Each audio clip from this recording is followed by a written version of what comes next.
nous allons passer la parole au principal intervenant qui aura donc 1 heure pour se déployer et à la suite, on aura des échanges.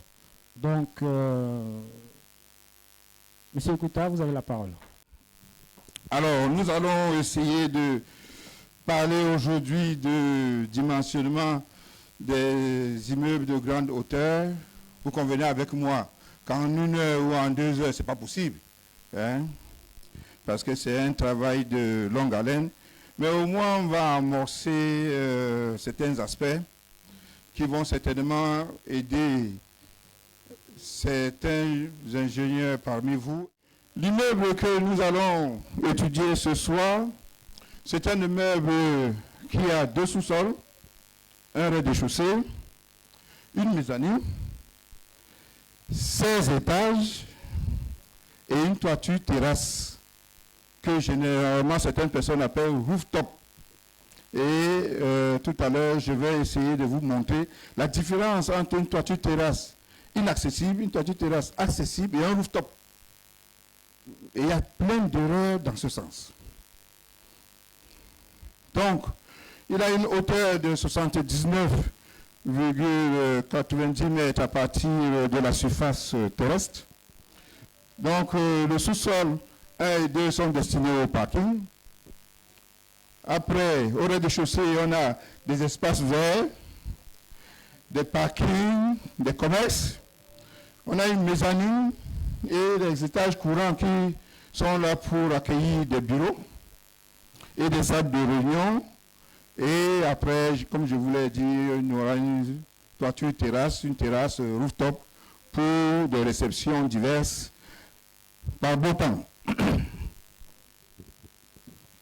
Alors, la hauteur d'un étage courant, y compris la mezzanine, est de 3,80 m. Donc, là, c'est quand même suffisamment grand. La hauteur du sous-sol 1 est de 4,20 m, alors que celui du sous-sol 2 est de 3,80 m. Le radier général, après avoir été dimensionné, prédimensionné, pas encore dimensionné, prédimensionné à une épaisseur de 1 m. Et il existe un entresol. Alors, un entresol, ça veut dire que le sous-sol, le dernier sous-sol, s'est décalé de la surface de la terre, il est monté. Donc, le rez-de-chaussée se trouve à 1 mètre du niveau du terrain naturel. Donc, voilà un peu présenté très brièvement du meuble qu'on va étudier. Next. Alors, voici une coupe de cet immeuble. J'ai fait exprès de ne pas donner les plans de plancher, tout ça, parce qu'on n'est pas en architecture, on est en ingénierie, d'accord? Hein? Il y a la masse, la carapace, la beauté, comme je suis là, vous voyez. Mais derrière, à l'intérieur, là, il y a le squelette, d'accord? Donc, je vous ai donné le squelette et non la masse. OK. Donc, voilà son squelette. Stop, s'il vous plaît. Alors, après avoir présenté l'immeuble, je me suis dit, tiens, pour essayer de parler de la stabilité d'ensemble et que tout le monde puisse me comprendre, y compris ceux de la maternelle, qu'est-ce qu'il me faut faire? Alors j'ai pris une bassine où j'ai mis de l'eau. Vous voyez la surface libre de l'eau. Et à chaque profondeur, là, dans cette bassine, tous mes points qui sont à la même profondeur sont à la même contrainte. Vrai ou faux? Vrai ou faux? Vous dormez? Si vous dormez, ne continuez pas. C'est vrai ou c'est faux? C'est vrai, n'est-ce pas?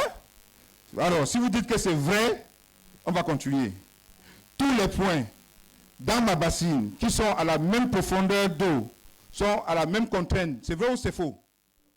C'est vrai. Bon. Alors, ayant admis ce postulat, aïe, aïe, aïe, ça va déménager. Next. Donc, voilà ma surface de l'eau. Il n'y a rien dedans, hein? Next. Alors, je suis parti chercher des boîtes. Je suis parti chercher des boîtes pour construire mon immeuble à moi, à ma manière, avec son radier, avec ses poteaux, avec ses voiles. Les trous que vous voyez là, c'est pour fixer mes poteaux. J'ai mis du polystyrène à l'intérieur pour que mes poteaux soient stables et qu'ils n'aient pas à bouger, pour essayer de vous montrer quelque chose d'intéressant. Et regardez la répartition. La répartition n'obéit à rien. C'est vrai, non? Est-ce que c'est symétrique? Pas du tout. Voilà. Ah, vous avez trouvé. Bon, next. Ah non, attendez. Revenez.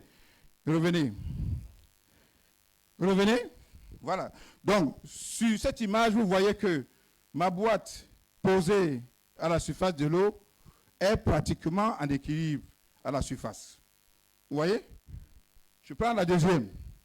Sur la deuxième, je ne mets pas de tout. Continuez. S'il vous plaît. Je n'ai pas de tout. Et je me rends compte toujours que c'est toujours en équilibre horizontal, pratiquement horizontal à la surface de l'eau. Alors, je continue. Next. Qu'est-ce qu'on va faire là maintenant? Moi, je ne sais même plus. Alors, vous voyez? Là, j'ai coupé des barres de fer. C'était des barres de Phi 20 pour essayer de leur donner une certaine masse, hein, pour que ça puisse quand même faire bouger ma boîte. Et quand je les pose là, qu'est-ce que je constate? Vous voyez? Dans cette répartition qui n'est pas régulière, ma boîte a bougé. Et elle a bougé comment? Un côté, c'est... non, enfoncé. Affaissé, je ne connais pas ça. Un côté, c'est enfoncé. Vous voyez? Et un autre a tendance à se lever. On a l'impression que cela bouge sur un axe. Hein, un axe de mon plan. C'est pas sûr, c'est pas vrai. Ça bouge sur les deux axes. Hein, ça bouge sur les deux axes. Et là, je continue ma petite manip. Next. Vous voyez? J'ai enlevé le poteau qui était là pour le mettre ici. Et qu'est-ce que je constate encore? Cratte. Vous voyez? La différence entre les deux, tout à l'heure, c'est que quand ma boîte, c'est-à-dire mon bâtiment, où tout était équilibré, était sur mon plan d'eau, mon centre de gravité était au centre de ma surface. Dès que j'ai essayé de mettre des masses de manière discréditée et non symétrique, qu'est-ce que je constate? Je constate un basculement de ma boîte. C'est vrai, non? Ne dormez pas. C'est vrai ou c'est pas vrai? Voilà. OK, on continue. Next. Alors, sur celle-ci, là, mes barres ne sont pas debout. Dans certains bâtiments, on a des voiles. Et là, justement, je mets deux voiles de manière symétrique par rapport à mon centre géométrique de ma surface. Et qu'est-ce que je constate? Ma boîte est en équilibre horizontal. C'est vrai ou c'est pas vrai? Très bien, on continue. Next. Et là, j'ajoute d'autres voiles. Toujours de manière à ce que le centre de masse, le centre géométrique corresponde au centre de masse. Vous voyez? Et qu'est-ce que je constate encore? C'est en équilibre. Vous voyez? OK, next.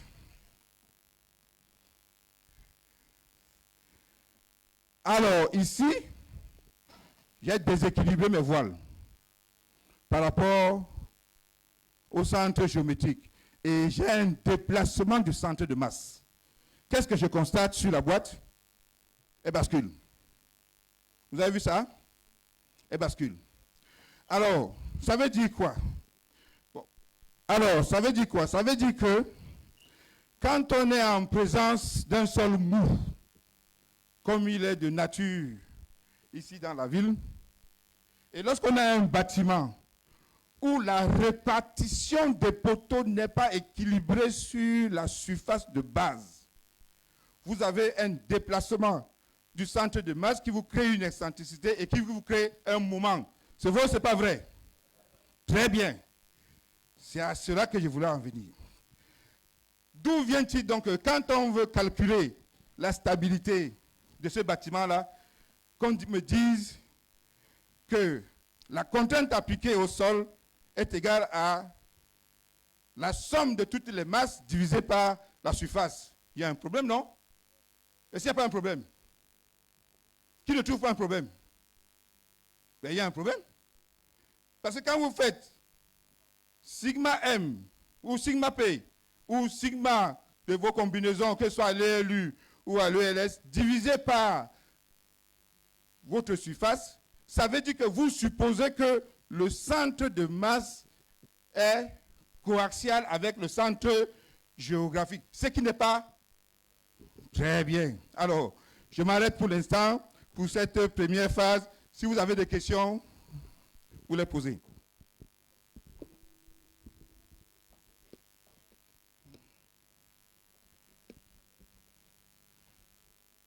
Avant de déménager, parce qu'après on va déménager, hein? Oui, après on va déménager. Donc, si vous avez des questions, posez-les. Même ceux qui ne sont pas ingénieurs, posez, hein? Parce que là, vous voyez, c'était un exercice de la maternelle, oui.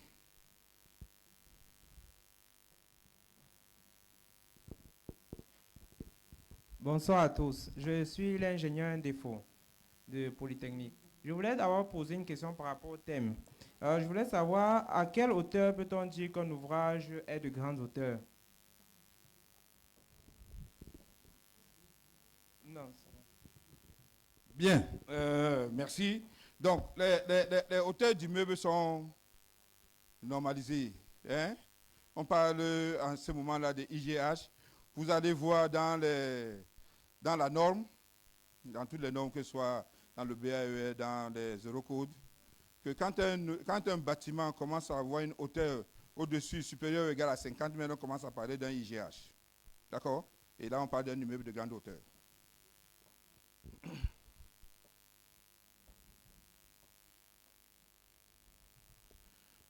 C'est bon? Si c'est bon, on ne doit pas en continuer. Hein? Tout le monde a compris là? Tout le monde a compris? Voilà. Si tout le monde a compris, c'est bon, hein, on va continuer. Vous allez voir que le reste est facile. Oui. Je voudrais juste préciser que pour les bâtiments d'habitation, jusqu'à 50 mètres, on peut ne pas être en IGH.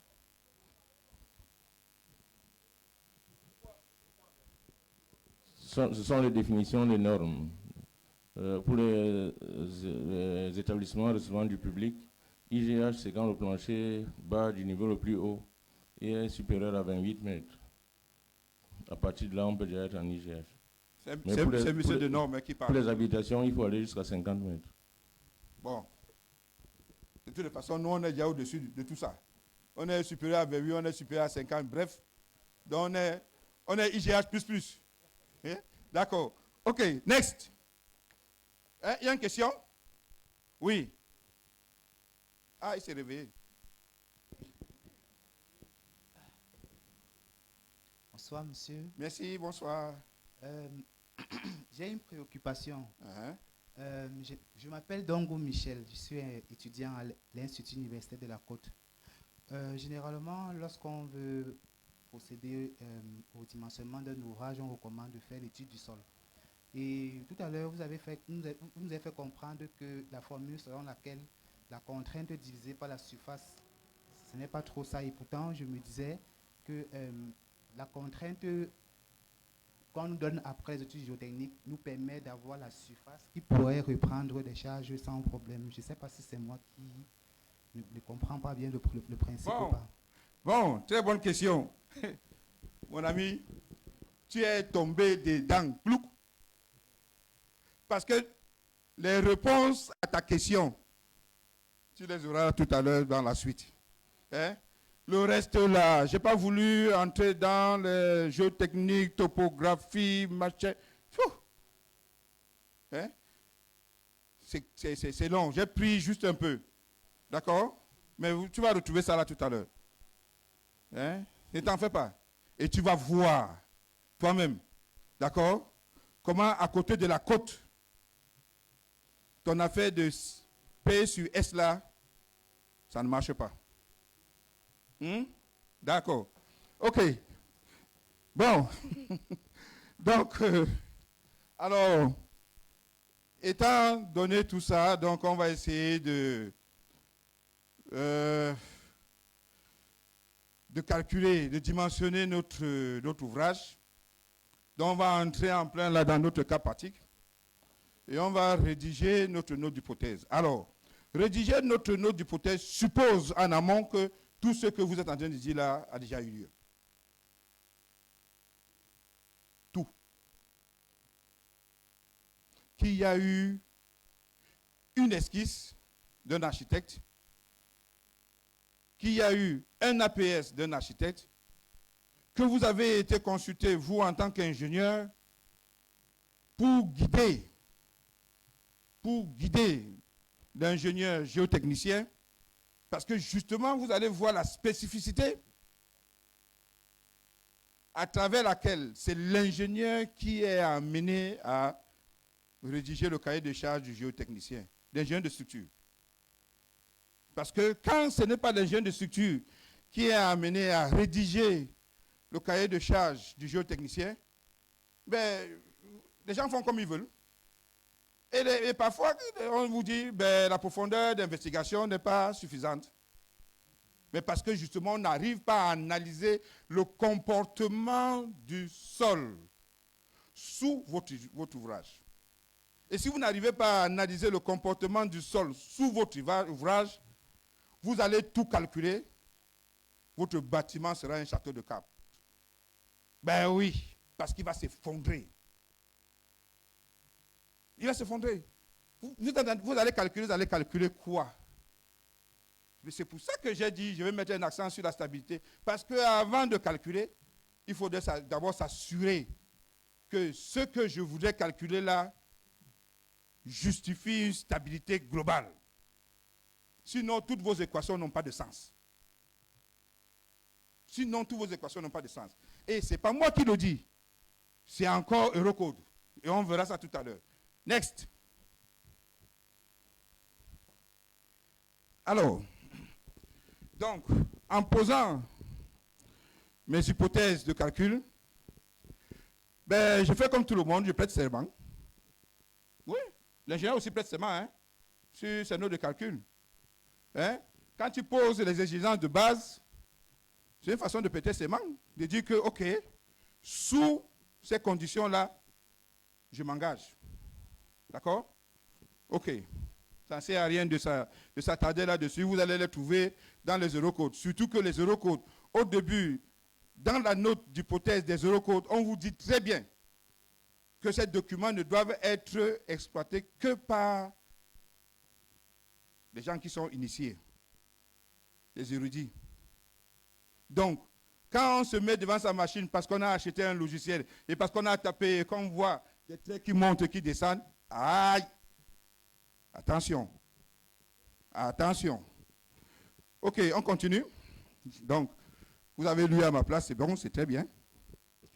Après, dans ces exigences de base, vous voyez, je pose toutes les exigences de base. Toutes. Donc, après cela, on continue. Je ne vais pas tout m'attarder là-dessus parce qu'on n'a pas beaucoup de temps ce soir.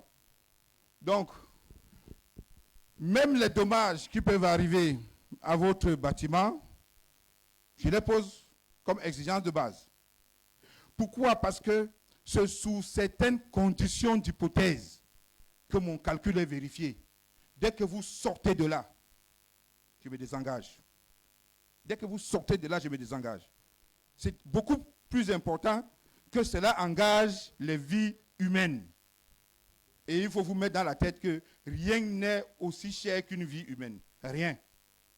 Donc ceux qui viennent souvent me voir pour dire, ah, le maître d'ouvrage, il dit qu'il n'a pas l'argent. Pardon, dis-lui que s'il n'a pas l'argent, qu'il fasse un projet à la dimension de son argent. Parce que quand quelqu'un va mourir, son argent là ne suffira pas pour faire revenir la personne. On continue. Suite. Après, je pose des données environnementales. Alors ici, je vais m'arrêter. Je vais m'arrêter parce que je ne les ai pas listées toutes. Je ne les ai pas listées toutes, mais j'ai pris juste une petite. Juste une petite parce qu'on m'a dit que de bâtiments de grande hauteur est à Douala. On n'est pas à Yaoundé. Et Douala, sur le plan géologique, se caractérise par des sables argileux et des remblais sur sol mou, aux frontières variables, à cause d'un affluent du Volu qui y passe. Alors, ce qui est bizarre, c'est que ça serpente la ville. Et vous avez des reliefs parce que la ville est vallonnée. Et c'est pareil, même la nappe phréatique est vallonnée. Ah oui, elle n'est pas en équilibre en vous disant que oh, c'est un problème de... On appelle ça quoi? De vase communicant. Vous avez oublié? De vase communicant.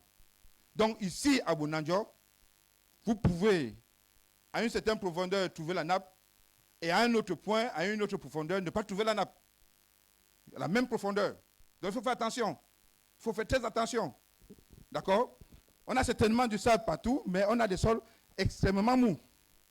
Donc vous voyez que, sachant déjà comment est caractérisé le sol de Douala, ça commence à faire mouche dans la tête. Vous voyez que mon essai de tout à l'heure avec mon sol mou qui était pratiquement de l'eau n'est pas loin. Hein? Ah oui, il n'est pas loin. Next.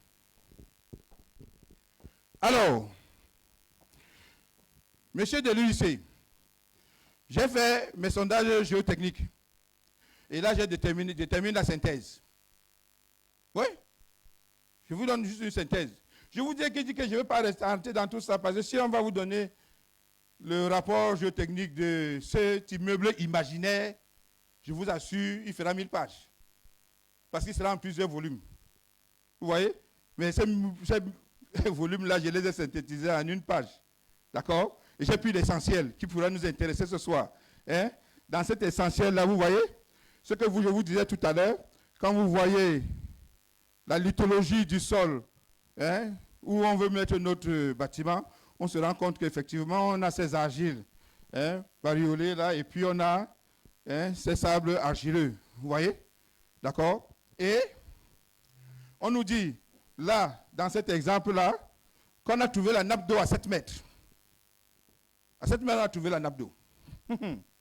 Et la contrainte admissible à la côte, moins 8, est de 2 bars. Bon, je vous fais grâce de la contrainte de rupture, tout le reste de tralala. On a utilisé un essai pressiométrique. Le reste, ça ne sert à rien d'en discuter parce que c'est un immeuble qui est dans ma tête. Dans ma tête, il est debout. Hein? Ouais. Toute l'architecture, c'est dedans. Hein? Comment il appelait ça, l'humoriste là? Il appelait ça quoi? Le tibia. C'est dans le tibia. Bon. Alors, je continue à poser mes hypothèses. Je pose mes hypothèses au niveau de la fiabilité. Et là, mon ami qui est là, il sait de quoi je parle parce que dans ces problèmes de fiabilité, je vais poser des problèmes de contrôle. Pour dire, attention, si j'ai conçu ça sous telle hypothèse, sachez que vous devez construire sous telle condition et qu'il faut un contrôle externe qui n'est pas le mien pour que quelqu'un d'autre, avec un autre regard, puisse voir ce que j'ai fait et apporter de la fiabilité à la structure. C'est ça. C'est pas ça, mon ami. Voilà. Je croyais que j'avais encore tout faux là. Bon, on continue. Ensuite, bien, je donne une durée indicative de mon bâtiment. Alors là, n'ayant pas de normes nationales, je suis parti, comme la plupart des francophones ici font, n'est-ce pas? Voilà, mais ça n'empêche pas d'aller aussi de l'autre côté pour aller chercher le BS. Mais si je prends le budget standard ici, beaucoup vont fuir. Beaucoup vont sortir de la porte. Donc mieux, je vous caresse un peu. C'est ça, non? D'accord. Donc j'ai pris la norme française où je vais appliquer l'annexe nationale des normes françaises, annexe nationale aux Eurocodes. Alors il faut savoir que les Eurocodes, certes, c'est un code unifié commun, mais chaque pays qui a participé a son annexe nationale. D'accord? Où il définit un certain nombre de choses par rapport à ses spécificités. On continue. Bon. Alors, hein? C'est comment? Pourquoi on est arrivé là? Ah, mais avant ça, parce que le tableau, je ne vais pas commenter les tableaux. Oui. Alors, après la durée indicative, oui, la suite. C'est le tableau? Oui, oui, d'accord. D'accord. Donc, avec ça, je définis aussi la classe d'exposition de mon ouvrage. Hein? Donc, tout ça, vous avez ça dans les Eurocodes en fonction de l'environnement dans lequel vous vous situez et de l'utilisation que vous voulez en faire. Next. Donc, pour toujours l'exposition et l'enrobage, vous voyez comment on a défini la classe d'exposition. Donc, on va avoir de manière logique les épaisseurs d'enrobage et le reste. Next. Donc, là, on est encore sur l'exposition de notre structure. Hein, on est, vous voyez, au niveau des conditions environnementales et les exemples normatifs qu'il faut utiliser. Alors, on continue. On ne va pas s'attarder là-dessus parce que le reste est encore... je préfère le déménager là-bas. Next. Voilà. Vous voyez, l'enrobage, pareil, il est défini, lui aussi. Le plus important, c'est de définir cette épaisseur nominative-là. Next. Donc, avec la classe structurale de notre structure, vous voyez, et la classe d'exposition, l'épaisseur d'enrobage de notre structure est de 30 mm. Next. Donc, ici, c'est un résumé. C'est un résumé de toutes.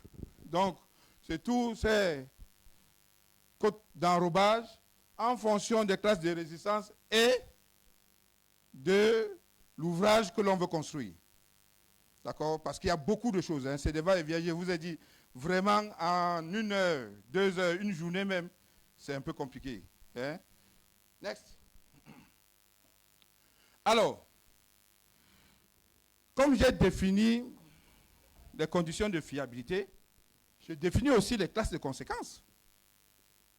C'est normal, non? Voilà. Donc, alors, compte tenu de l'effectif, OK, du coût de l'ouvrage et de son importance, l'ouvrage aura une classe conséquente de type CC 2A. Bon, pour comprendre ce qu'il y a là, je vous ai donné la référence de l'Eurocode.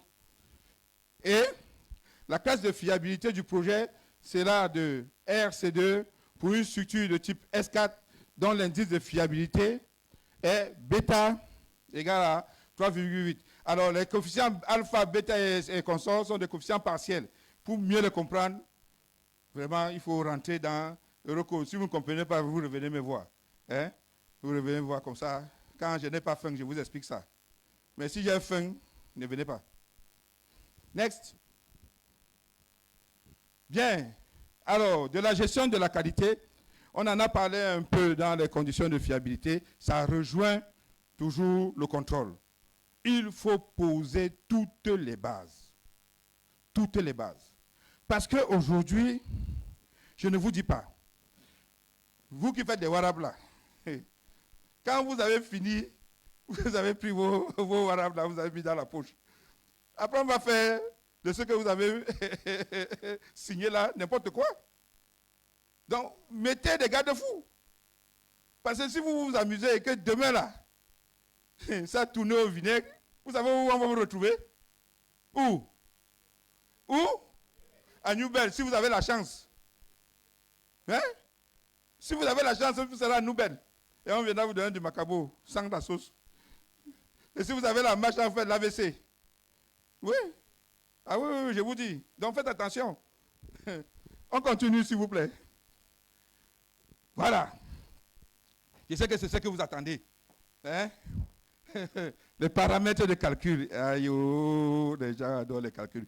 Bon, il convient donc de définir le logiciel qui nous permettra de réaliser les descentes de charge et de déterminer les efforts internes de déterminer les sollicitations, les moments, les efforts tranchants dans la structure, les caractéristiques mécaniques des matériaux nécessaires au calcul de ferraillage. Ça, ce sont des choses que l'on fait dès le départ. Dès le départ. Et si vous avez suivi un peu les sinistres, il y a des gens qui vous disent toujours ça a été construit avec des matériaux qui n'étaient pas nobles. Je vais dire ça comme ça. Hein? Mais c'est vous qui devez les définir. C'est vous. Ou alors de concert avec l'architecte, parce que l'architecte, lui aussi, va regarder un autre côté du même matériau. Vous n'allez pas lui imposer cela. Par contre, vous pouvez lui montrer la limite de ce qu'il a choisi. C'est comme ça qu'on collabore. Hein? Et ne pensez pas que, comme je sais calculer là, il sait tout faire. Zéro. On continue. Donc, non, je reviens sur la diapo d'avant. Alors, vous voyez? Suite. Là, par exemple, on a défini le béton. Next, ici. On avance. Encore. Voilà, voilà. Là, définir le béton. Pour ceux qui sont ingénieurs et des génies civils ici, ils se reconnaissent. Hein? Mais les autres, vous voyez que je définis mon matériau, je définis les caractéristiques de ce matériau. Hein? Je définis les caractéristiques, et nous on appelle ça les caractéristiques mécaniques du matériau, parce qu'on va le soumettre à un certain nombre de sollicitations. Donc il va avoir une réponse. C'est pour ça qu'il est mécanique. Je définis les aciers que je vais utiliser. OK? Et je donne, donc là, à la fin, là, on me donne les facteurs de sécurité du béton en fonction de ce que j'ai et les facteurs de sécurité de l'acier. On continue. Bien, donc, suivant donc le code de construction et de l'habitat CCH, et du fait de la hauteur d'usage de mon bâtiment, ma classe de feu est définie. Ça, c'est sur les normes avec des eurocodes. Mais n'oubliez pas, vous avez une notice de sécurité, il faut la consulter. Il faut la consulter parce qu'avec l'usage, le sapeur-pompier peut trouver que les 2 heures que vous vous êtes données là ne suffisent pas pour pouvoir dimensionner votre bâtiment. Parce que certains éléments peuvent s'écrouler avant ces 2 heures. Et ce n'est pas sûr qu'on aura le temps de libérer tout le monde. Parce qu'il faut savoir que tout ce que l'on fait là, toutes les normes qu'on érige, quand on calcule, quand on travaille, surtout quand on dimensionne un bâtiment, c'est pour pouvoir sauver les vies humaines au moment où il y a un problème. Si vous êtes incapable de sauver une vie humaine, c'est très compliqué. C'est très compliqué. C'est ce qui est le plus cher. Et après, si on peut sauver du matériel, tant mieux. Et puis après, si le bâtiment aussi peut se sauver en allant au sol, c'est tant mieux encore. D'accord? OK. Mais oui, mais il vous aide, non? Hein? On continue, s'il vous plaît. Alors, après cela, donc, je vais définir les charges appliquées. D'accord? Je vais définir les charges appliquées à mon bâtiment en fonction de l'usage. Hein? En fonction de l'usage que je veux en faire. Donc, ici, déjà, dans mon logiciel, je vais lui dire, qu'est-ce que je vais lui donner? Je lui dis, qu'est-ce que je vais lui donner? Je vais lui donner les charges permanentes, les charges d'exploitation. Je vais lui donner une vitesse de vent pour me calculer les charges de vent, mais je n'ai pas de neige, je n'ai pas de tremblement de terre, je n'ai pas tout ça. J'arrête. Vous voyez? Et puis après, j'ai les pressions, puisque mon bâtiment est enterré. Donc j'aurai des poussées de terre, j'aurai des butées. D'accord? Et au-dessus de la surface, j'aurai aussi de l'exploitation qui vont aussi appliquer des poussées. Vous voyez? Et à la fin, là, vers la fin, là, vous voyez, en définissant la classe de feu, là, la résistance au feu, je lui définis ma température d'utilisation. Hein? D'accord? Et ma température maximale. Et comme j'ai aussi un certain nombre de bâches à eau et tout ça, je définis les pressions d'eau, tout ce que je veux. Ça, c'est un logiciel un peu complexe. Hein? C'est un logiciel un peu complexe. Je ne vous dis pas le nom. Si vous voulez que je vous donne le nom, vous me farotez. Hein? Qui veut le nom du logiciel? Qui veut le nom du logiciel? 1, 2, 3. Hôtesse, comptez le nombre de doigts, vous récupérez l'argent que vous amenez ici. On continue. Bien, on continue s'il vous plaît. Allez. Alors, après d'avoir défini tout ça, je vais définir aussi mes charges permanentes et mes charges d'exploitation. Je les définis d'abord, avant de les entrer dans mon logiciel. Donc là, pour le béton, comme tout à l'heure, vous voyez, j'ai défini les masses spécifiques. Au niveau des planchers, pour les planchers de différentes épaisseurs, je définis les masses spécifiques. On continue. Pour les murs qui vont me servir de cloison, je définis les masses spécifiques. Pour ma toiture terrasse, avec le système d'étanchéité que je vais mettre dessus, je définis les masses spécifiques. On continue. Les plafonds, je les définis. Et je vous fais remarquer que dans le calcul, on aura, au niveau des charges permanentes, des charges qui seront générées par la structure. Donc, quand je vais prédimensionner mes éléments dans mon logiciel, de manière automatique, en lui disant quel est le matériau que j'ai donné, ma calculatrice, parce que le logiciel, c'est une calculatrice, ma calculatrice va calculer son poids. Par contre, il y a des charges permanentes qui, elles, ne sont pas là-dedans. Qu'est-ce que je fais? Je vais les entrer. Je vais les entrer et il faudra savoir où les entrer et comment les entrer. D'accord? On continue. Alors, après avoir défini donc les charges permanentes, je définis aussi les surcharges d'exploitation en fonction de l'utilisation de mon bâtiment. Donc, c'est pour cela que je définis les surcharges d'exploitation des bureaux, des espaces de réception, des églises. Bon, là, il n'y a pas d'église. Je l'ai quand même mis pour que vous sachiez qu'il faut le faire. Des espaces commerciaux. Continuez. Alors, vous avez dans votre bâtiment, il y a des balcons. Je définis les balcons. Je définis les escaliers. Je définis les sujets d'exploitation des zones de circulation. Et il est parti où? Ah, c'est ça ici. Regardez ça. Regardez ça. Terrasse accessible pour usage particulier ou usage industriel. Vos rooftops là. Là où les gens, ils sont là. Ils prennent un verre, ils dansent un peu. Ils suivent le match de Lyon. Quand on marque un but, tout le monde sautille. Yeah! Mais il y a des gens qui vous calculent ça avec une surcharge d'exploitation de 1,5 kN. My God. Mais, pardon.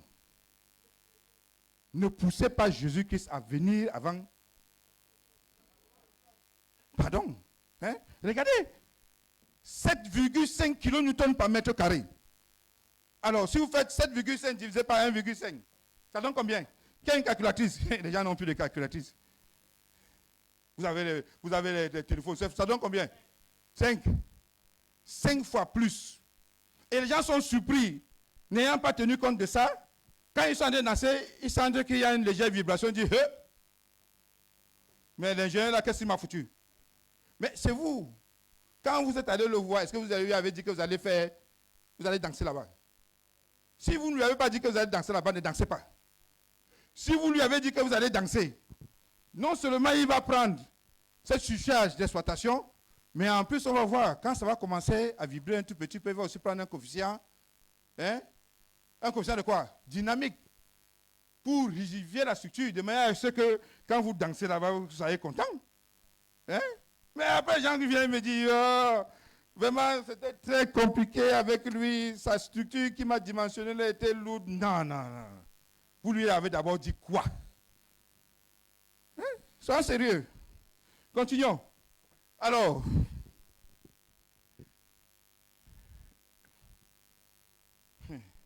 Vraiment, j'ai demandé qu'on m'achète une bouteille de black ici, là, que quand j'ai soif, même l'eau.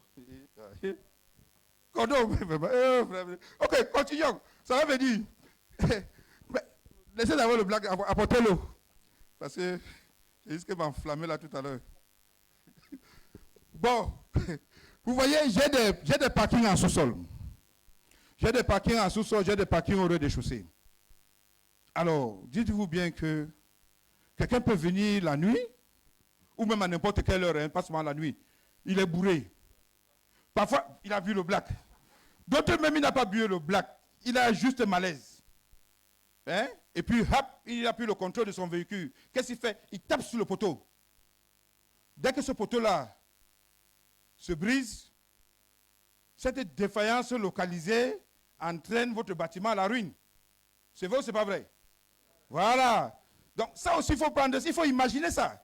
Dès l'instant où vous avez déjà des obstacles dans votre parking, pensez au choc. Ah oui, pensez au choc. Bien. Et la norme vous donne les conditions dans lesquelles vous devez appliquer ce choc-là, si ce sont des véhicules de tourisme qui utilisent votre parking.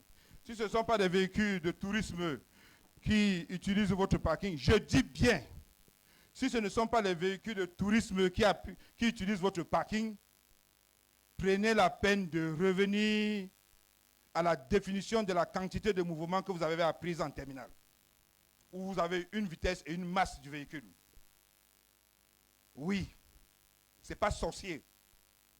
Ce n'est pas sorcier. Ok, on continue. Next. Bien.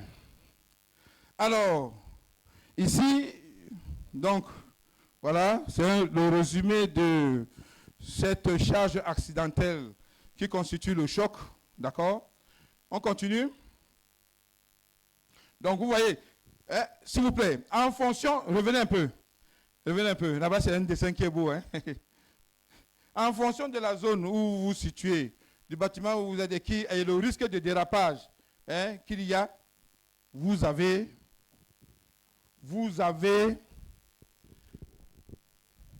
la définition des forces en X et en Y que vous deviez utiliser. D'accord? Bien. Next. Ouvrez une bouteille, s'il vous plaît. Ouvrez. Next. Alors, ça, ce n'est qu'une image de ce qu'on vous a défini là tout à l'heure, n'est-ce pas? Hein? Alors, moi-même, quand j'ai mis ça, je me suis dit, mais tiens, il y a des gens qui ont les petites voitures là avec lesquelles ils roulent. Mais ça ne veut pas dire que quand il va cogner avec son pare-choc à ce niveau-là, c'est à ce niveau-là que je vais prendre mon effort. Non. Sur le plan normatif, c'est à 50 cm du sol. Mais l'impact réel va être plus bas ou plus haut. Parce que toutes les voitures n'ont pas, les pare-chocs ne sont pas à la même hauteur. OK? Donc, ne croyez pas que c'était une erreur. Non, c'est fait exprès. OK. On continue. Alors, après cela, je définis les normes que je vais utiliser. Tout à l'heure, je vous ai dit que je vais utiliser les Eurocodes. Et là, je vous ai défini toutes ces normes Eurocode que je vais utiliser. Je n'ai pas dit que je vais utiliser le BS. Je n'ai pas dit que je vais utiliser les DIN. Je n'ai pas dit que je vais utiliser une norme chinoise. J'ai dit j'utilise les Eurocodes. D'accord? OK. On continue. Adossé aux Eurocodes, je vais utiliser aussi certains documents techniques unifiés qui vont me donner certains détails précis sur certaines conditions d'utilisation. Surtout que, une fois que j'ai dimensionné mon ouvrage, eh bien, je suis appelé à rédiger quoi? Idom. Hein? Bah, si vous ne parlez pas normal, je ne vous dis pas. Quoi? Bon, ok, je vous dis ça tout à l'heure alors. On continue. Comme ça, vous allez vous réveiller. Alors, donc, pour définir mon logiciel, voilà, j'ai donné un exemple là pour vous dire que la modélisation et le calcul de dimensionnement de mon ossature béton armé a été mené sur le logiciel que moi seul je connais, de la version que moi seul j'ai achetée, et à l'année où moi seul, je connais, d'accord? Si vous voulez ça, vous faites quoi? Vous farotez, voilà. Et quand je serai content, je peux aussi vous donner ça comme ça. Voilà, on continue. Alors, voilà mon bâtiment. Quand j'ai fini de faire ça, qu'est-ce que je fais? Qui sait? Quand j'ai fini de définir mes charges, tout ça, qu'est-ce que j'ai fait?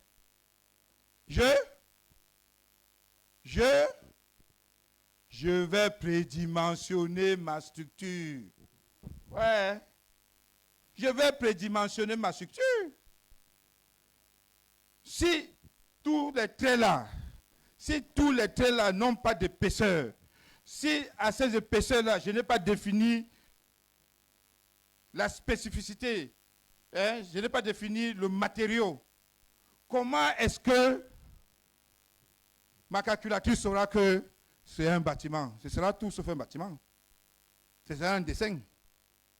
Donc, pour que je donne vie à ma structure, je dois la prédimensionner. Et prédimensionner veut dire donner des dimensions de base. Alors, vous avez plusieurs méthodes, des méthodes empiriques, des méthodes à travers les formules, des méthodes, pas le flair même. Pas le flair. Hein? Quand vous êtes comme nous autres là, dès que tu regardes comme ça, tu sais que ta poutre là, tu donnes seulement l'épaisseur. Hein? C'est pas ça? Alors, donc le tarara là, je te prédimensionne tout ça en 1 heure. Hein? Pendant que le jeune il est là, il calcule. Il fait 1 semaine pour prédimensionner. 1 semaine. Bien. Alors, une fois qu'il est prédimensionné, vous voyez, ne pensez pas que quand on fait ça, c'est du temps perdu. J'ai défini sur le plan arithmétique mon origine, mon repère.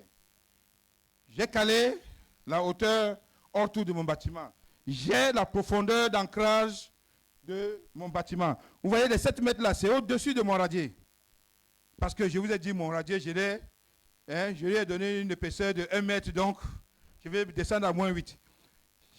J'essaye de modéliser toutes les actions.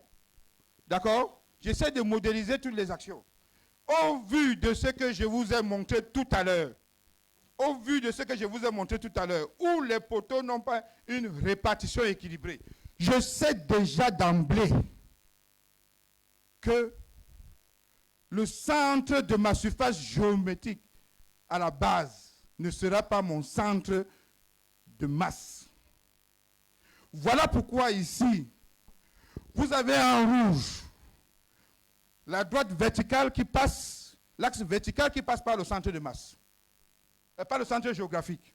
Mais en noir, vous avez l'axe qui passe par le centre de masse. Et qu'est-ce qu'on constate? Il s'est créé une excentricité E. Cette excentricité E, dans le sens X, il va me donner EX, dans le centre Y, il va me donner EY. À partir de là, je suis capable de faire certaines choses. Sinon, lorsque j'ai ramené ça ici et je rejoins mon ami de UIC, vous vous rendez compte qu'il y a quelque chose qui cloche. Et je vais vous montrer ce que vous perdez. Et ce qui va vous amener à Nubel. Oui. Je vous dis. On va voir. Next. Donc, alors, s'il vous plaît, revenez un peu. Revenez. J'ai oublié un détail. Regardez en bas. Au niveau de la contrainte, au niveau de la réaction du sol. J'ai fait exprès de ne pas définir quelle est l'allure de cette contrainte. Mais, dans le schéma qui suit. Next. Tournez. Voilà. Ici, sachant que j'ai une excentricité EX déjà, je sais que de toutes les façons, de par mon expérience et de par le fait que je suis un calculateur chevronné, parce que je vous ai dit tout à l'heure qu'il faut être comment? Ben oui, voilà. J'ai dit ça à l'introduction, non? Voilà. Donc, je sais que je vais avoir une contrainte appliquée sigma 1, je vais avoir une contrainte appliquée sigma 2.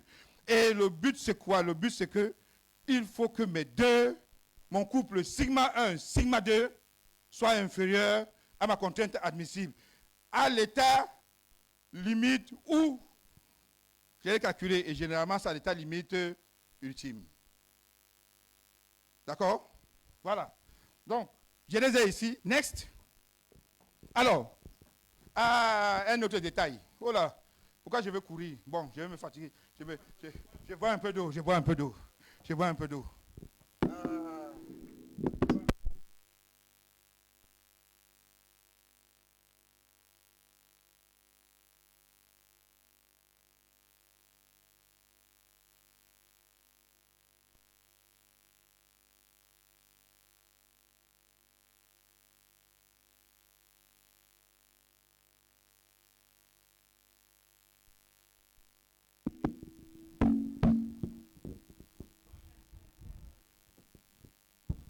Merci. Alors, revenez sur la première image. Je vais donner un détail. Voilà. Vous voyez ici, ça c'est quoi? C'est la pression du vent. Elle est rectangulaire sur les 10 premiers mètres et après elle est trapézoïdale. C'est ce qu'on nous a appris. Hein, et qu'elle varie en fonction de la hauteur. Étant donné qu'elle applique sur mon bâtiment un effort horizontal, à la base, qu'est-ce qui se crée? Il se crée un couple. Il se crée un couple. Un côté a tendance à s'enfoncer alors qu'un autre a tendance à se soulever. C'est vrai ou c'est pas vrai? Très bien. Donc je pars maintenant sur l'image qui suit.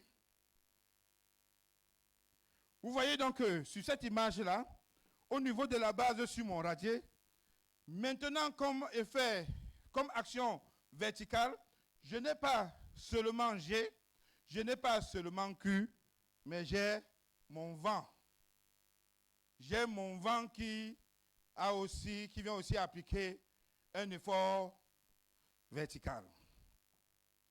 Alors, compte tenu de tout ça, ça commence à tourner dans la tête. Rien n'est coaxial à mon centre géographique. Rien. Vous voyez que du coup, j'ai créé là. Si je vais ramener les efforts au niveau de mon centre géographique, qu'est-ce qu'on nous a enseigné? On ramène tous ces efforts-là, plus le moment qui est créé par les excentricités des différentes forces. Ou alors, par rapport à ces différentes forces, donc, qui vont être des masses, je vais calculer le centre de masse, que quelque part, les gens appelaient, on appelait ça quoi? Barycentre. Ayo. Vous êtes perdu? Il faut comme ça, je retire tous les BPC. Hein? Le barycentre. Hein? Le barycentre. Et en seconde, on vous a appris à calculer les inerties. Vous voyez?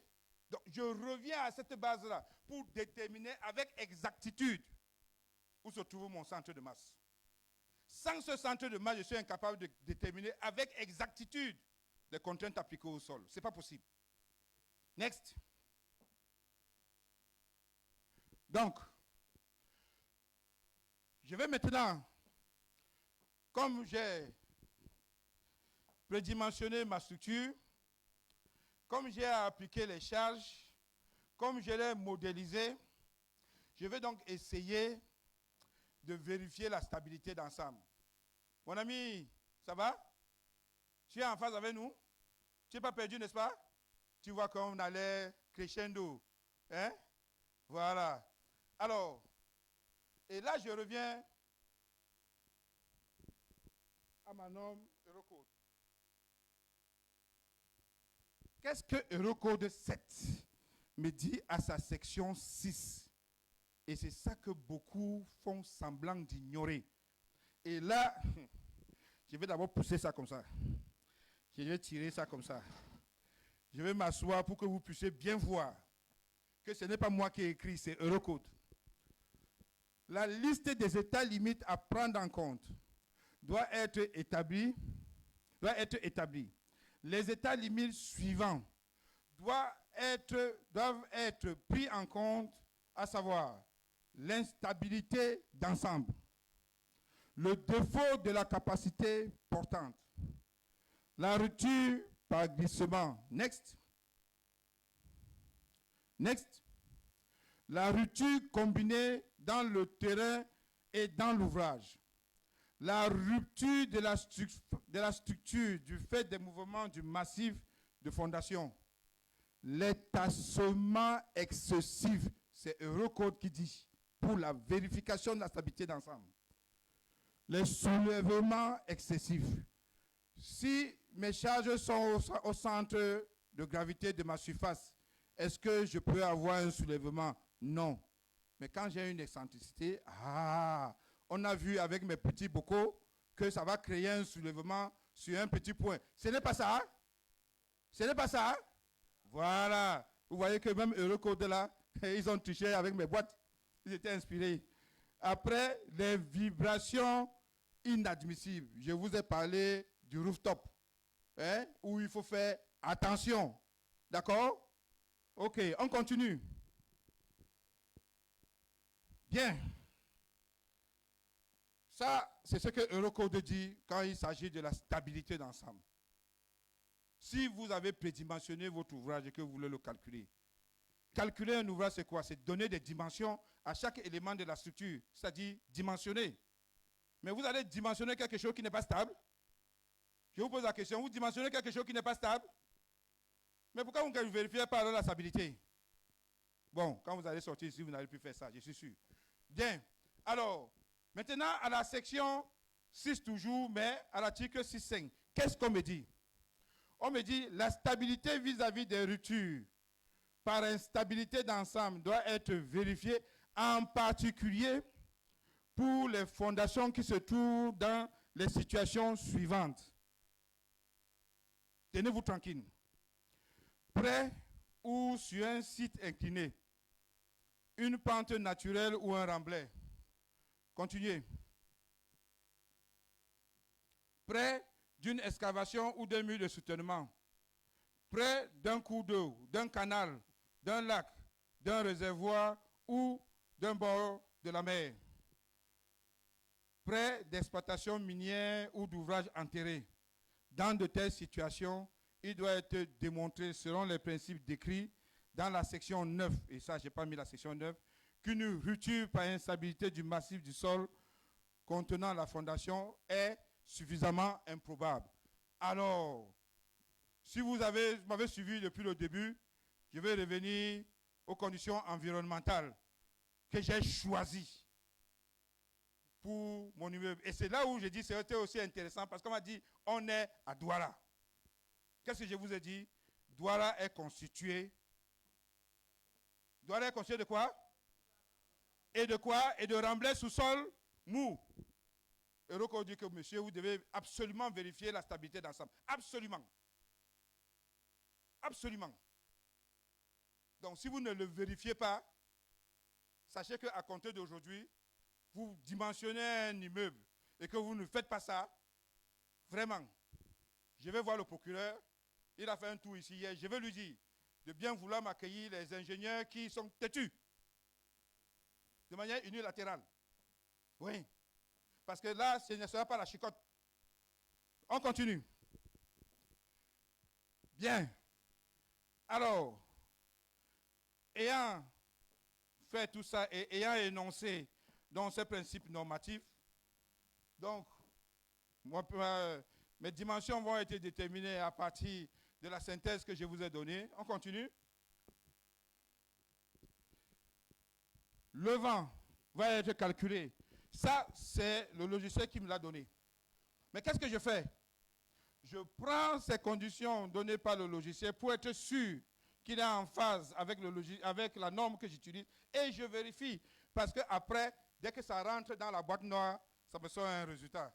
Je n'ai aucun moyen de vérifier. D'accord? On continue. On continue. Et là, j'ai des combinaisons d'actions que je vais appliquer. J'ai des combinaisons d'actions que je vais appliquer à l'ELS, à l'ELU, c'est-à-dire les deux là aux états limites ultimes. J'ai des combinaisons fréquentes et j'ai des combinaisons quasi permanentes. Et la suite, vous voyez, il y a des coefficients ici qui sont là. La suite vous définit tout simplement quelles sont les valeurs de ce coefficient-là en fonction de l'état limite où vous vous trouvez. Next. Next. Voilà. On continue. Ce sont la définition de ce coefficient-là. On continue. Voilà. Donc, après avoir prédimensionné dans ma structure chargée, calculer le vent, je suis capable de recueillir la descente des charges. Alors, certains ont souvent l'habitude de mettre 350 pages pour une descente de charge. Ouais, mais c'est un tableau Excel. C'est un tableau Excel où la synthèse seulement peut vous aider. Mais quand vous mettez tout ça là, c'est vous montrer que quoi? C'est vous montrer que vous avez beaucoup travaillé et que la note de calcul a 1000 pages. Ça sera grave. Bon, on s'arrête là. Qui a une question? Parce que j'ai vu que j'ai beaucoup bavardé, j'allais d'abord ça un peu avant de m'arrêter encore devant. Question? S'il n'y a pas de question, c'est bon, hein? C'est bon là-bas? Oui, il y a quelqu'un qui a une question là-bas. Pendant ce temps, je bois un peu d'eau.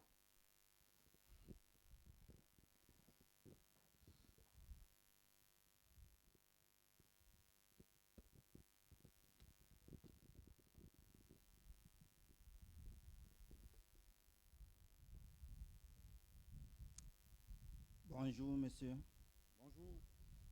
Je suis monsieur Nguédé Olivier, technicien principal du génie sanitaire. Ma question est la suivante. Dans le métrage ou alors le dimensionnement d'un immeuble comme celui-ci, vous prenez en compte l'alliage. L'alliage dans notre pays est construit, est fabriqué ou alors produit avec certaines normes qui sont les normes qui sont produits avec certaines normes qui ne sont pas les normes françaises. Et vous utilisez votre référence, les normes françaises. En dimensionnant une œuvre, je veux dire, avec des normes françaises et en utilisant des alliages produits dans notre pays qui ne sont pas déjà des alliages qui répondent à des normes de la France. Est-ce que cela ne pourrait pas avoir une influence sur les fondements de l'édifice? Merci bien. Bien. Là, vous posez une question quand même importante, hein, suffisamment importante. Je commence d'abord par vous répondre en vous disant que entre toutes les normes qui puissent exister aujourd'hui dans le monde, il y a des parallèles. Hein? Il y a des parallèles. D'accord? Et quand je me suis fixé une norme que je vais utiliser, en allant prendre un matériau qui n'est pas fabriqué dans ces pays-là, je dispose de deux possibilités pour décider. Un, je demande les caractéristiques qui ont permis de fabriquer l'alliage. On les appelle les certificats matière. Quand on va me donner les certificats matière, je vais voir quels sont les différents matériaux qui ont composé l'alliage. Je pense beaucoup au carbone, à l'acier. Et vous savez que l'acier, pour qu'il soit utilisé dans le bâtiment, il faut qu'il y ait un taux de carbone maximal à ne pas dépasser. S'ils l'ont dépassé, je ne continue même pas, je déclasse. Je déclasse parce qu'il ne va jamais répondre à l'utilisation que je vais en faire. De deux, la deuxième possibilité que je vais avoir, c'est que je vais prélever des échantillons que je vais aller tester au laboratoire pour être sûr que les résistances mécaniques, les caractéristiques mécaniques que je me suis données répondent, que cet alliage répond à ces caractéristiques-là. Si ces deux possibilités-là ne sont pas remplies, je déclasse. Donc vous n'êtes pas obligé. On ne vous a pas attaché avec une corde pour pouvoir utiliser ce matériau. Non. Vous le mettez à côté et vous dites à votre client d'aller chercher le matériau spécifique. Sinon, il fait avec son matériau, mais sans vous. Il faut avoir ce courage-là. Si vous décidez de l'utiliser, sachant qu'il n'est pas bon, commencez à préparer votre cellule. C'est aussi simple que ça. D'accord? C'est bon? Autre question?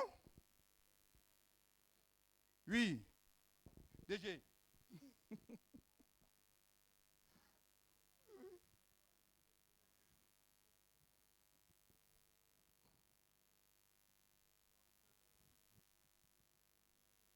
Micro.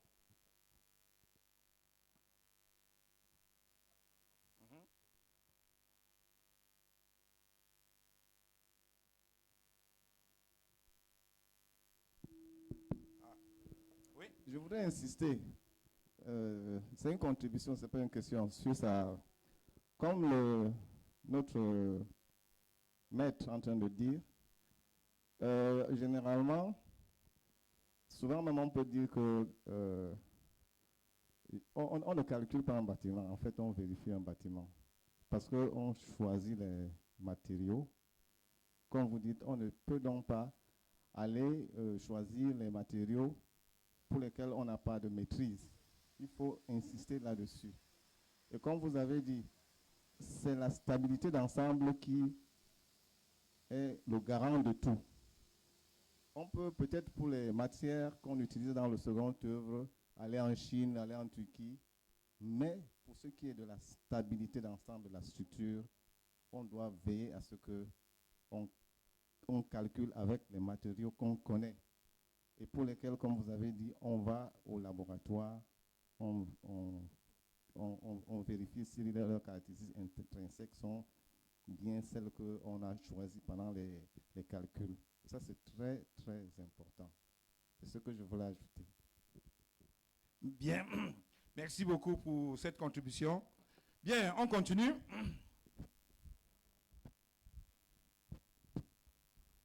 Alors, après donc d'avoir dimensionné mon matériau et après avoir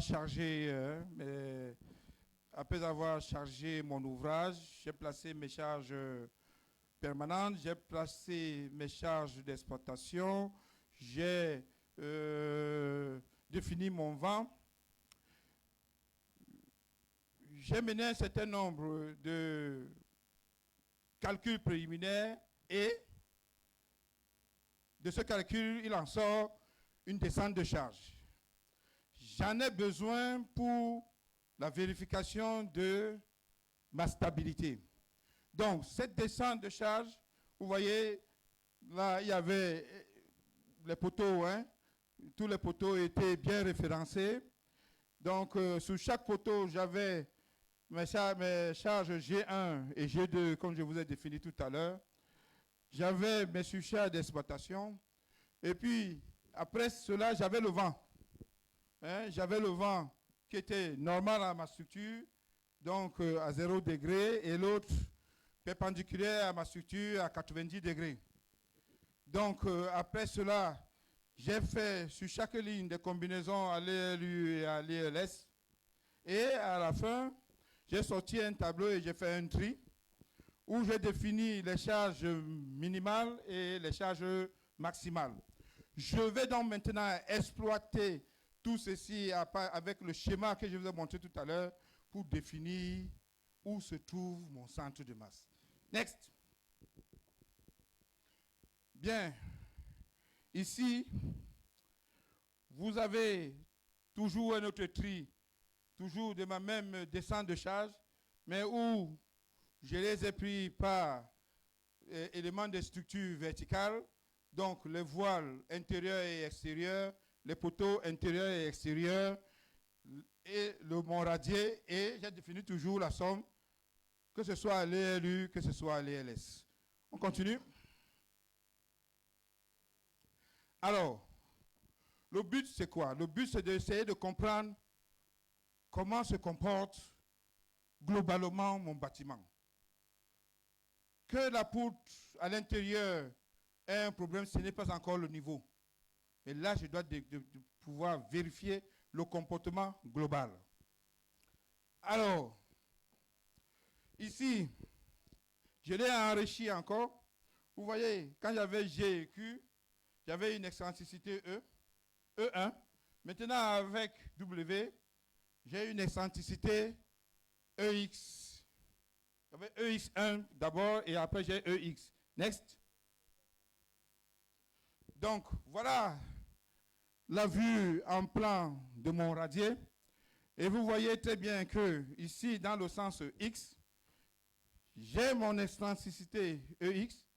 Et dans la direction Y, j'ai mon excentricité EY. Alors que mon centre géométrique est au centre de mon rectangle. Next. Attendez. Revenez. Revenez. Voilà. Regardez ceci attentivement. Regardez l'exemple qu'on a fait tout à l'heure. Regardez la discréditation des poteaux et des voiles. Vous vous rendez bien compte que rien n'est symétrique. Vrai ou pas vrai? Ce n'est pas symétrique. Très bien, on continue. Bien, là c'est un rappel. C'est un rappel parce que j'ai constaté que certaines personnes ont oublié ou ont fait des efforts d'oublier. Quand ils avancent, ils croient que prendre un diplôme, c'est oublier tout ce qu'on a fait avant. C'est tout simplement pour vous rappeler que quand on est dans un espace, comment est-ce qu'on calcule un centre de masse?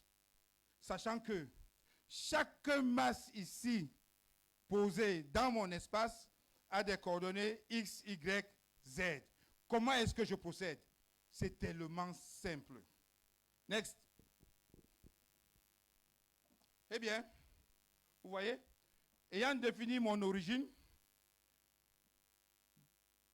mon vecteur G, il est défini tel que la somme, il soit la somme de tous les vecteurs I, O, AI. AI étant le centre de chaque masse sous chaque poteau ou chaque voile. Là, c'est la même définition maintenant beaucoup plus éclatée. Next. Eh bien, ici, on me donne de manière simpliste, pour me dire que quoi? Pour me dire que l'abscisse X de mon centre de masse est égal à la somme des abscisses XI de mes poteaux et de mes voiles affectés de leur masse divisé par la somme de toutes les masses. C'est ça qui me donne l'abscisse X de mon centre de masse. De la même façon, je calcule l'ordonnée Y et de la même façon, je calcule Z. De la même façon. Et si vous voulez aller dans les définitions beaucoup plus scientifiques, ça, je vous laisse le temps de le faire. Hein, lorsqu'on définit les masses dm infinitésimales très petites, et là, vous passez par des intégrales.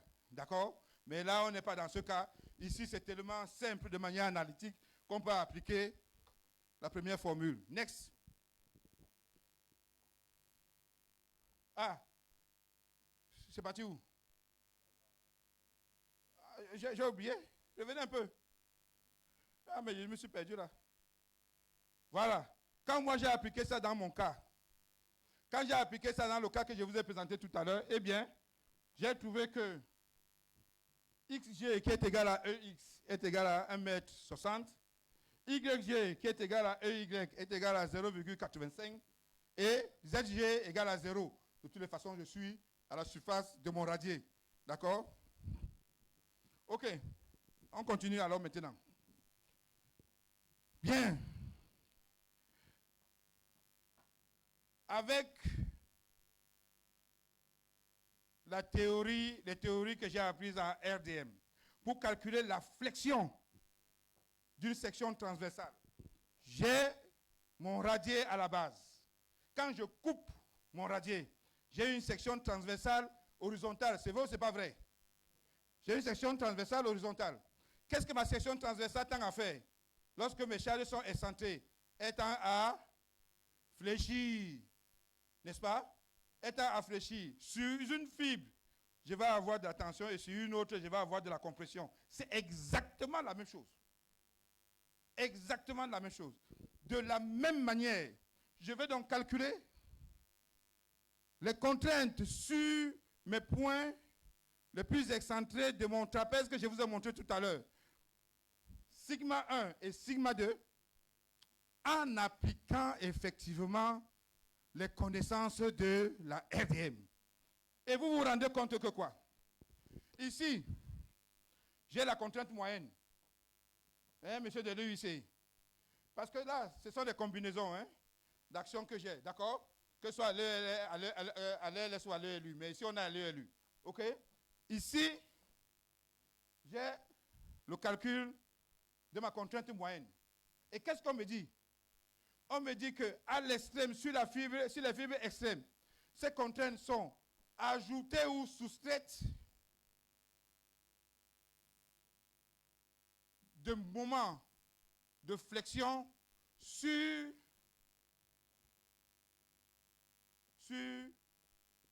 mon module statique. D'accord? Et là, vous avez ici IV.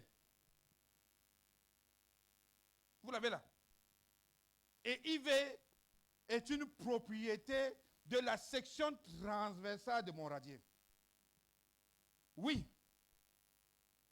Justement, si vous ne l'appliquez pas et que vous appliquez uniquement ça, et que vous demande de vérifier le soulèvement, d'où vous vient le soulèvement? Sachant que vous avez une excentricité, il vous vient d'où? Le soulèvement vous vient de sigma 1. Oui. Le soulèvement vous vient de sigma 1. Et c'est pour ça qu'il faut faire très attention. Parce que dans les contraintes appliquées au sol, généralement, on vous dit à l'école, il faut tendre vers une répartition trapézoïdale. Ou alors, à la limite, vers une répartition triangulaire. Sachant que sigma 1 est égal à 0, avec sigma 1 qui est égal à 0.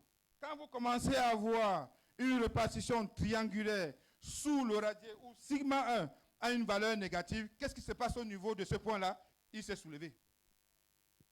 Il s'est soulevé. Ah oui, et dans un bâtiment, il faut éviter ça.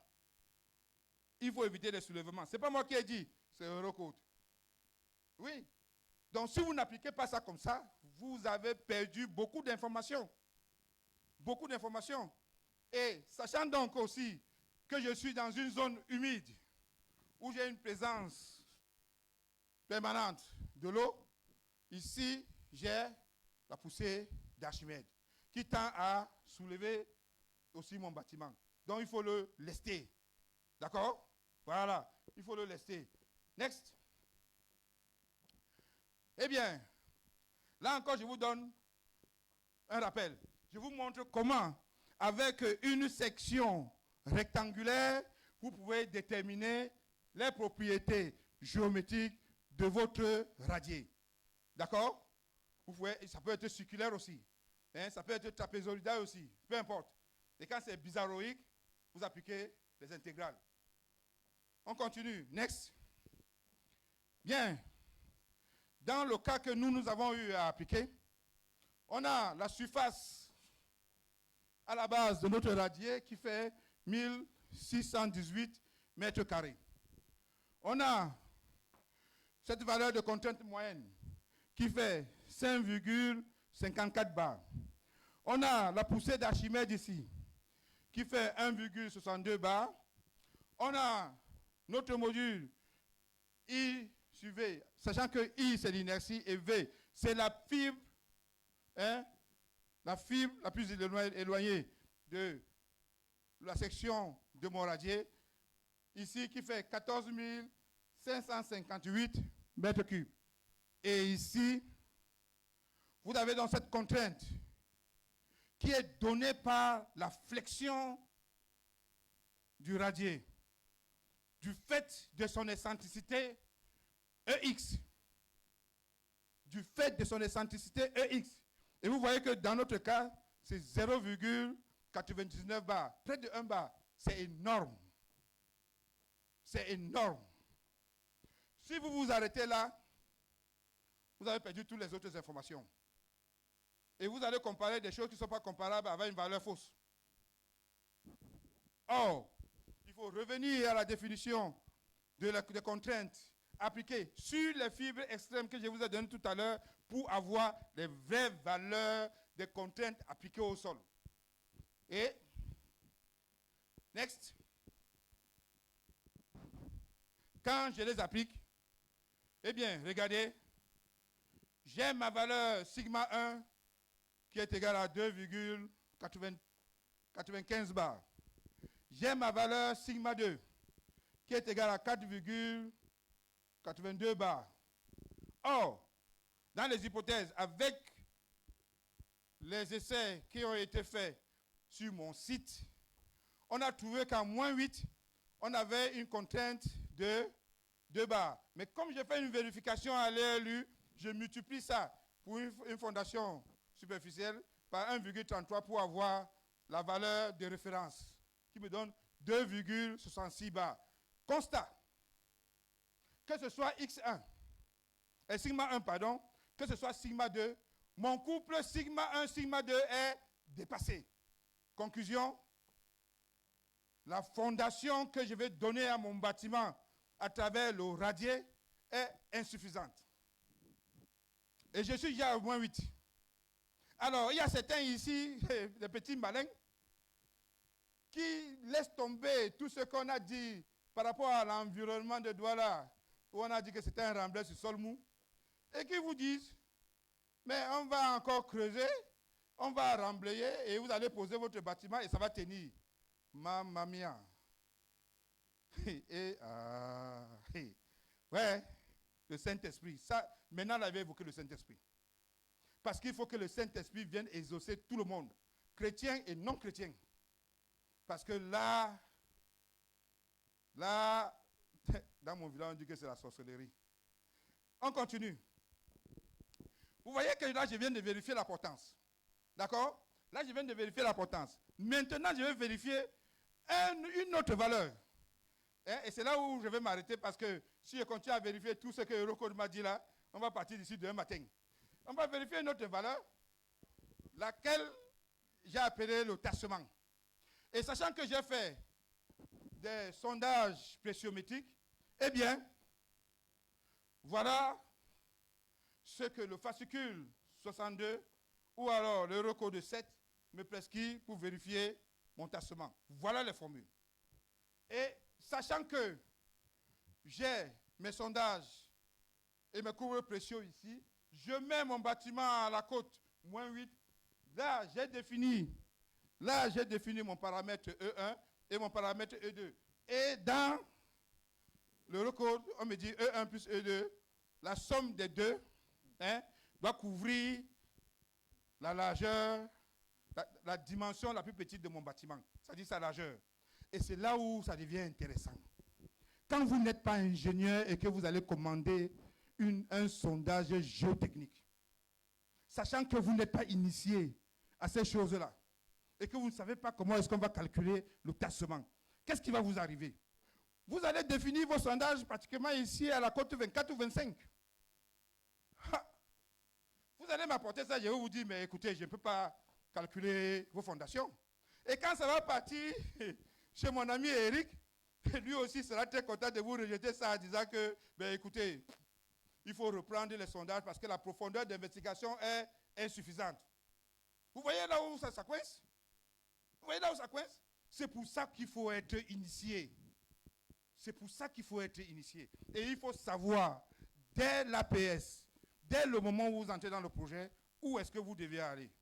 Où est-ce que vous voulez arriver? Next. Donc, pour calculer les paramètres EMC et EMI, et pour calculer les valeurs de tassement instantané et différé, qui sont ici données par les valeurs SC et SD, je vous fais grâce de tout ça. Vous allez lire, pour ceux qui sont ingénieurs, vous allez lire ça dans les Eurocodes, dans le fascicule 62. Un petit tableur Excel suffit pour calculer ça. J'ai dit bien un petit tableur Excel.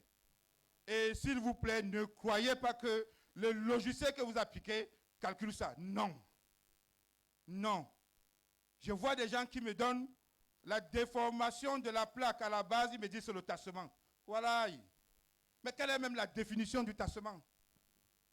Quelle est la définition du tassement? C'est-à-dire qu'on a pris la définition du tassement, on a foutu derrière, et on me dit la déformation de la plaque est le tassement. Je dis non, c'est pas possible.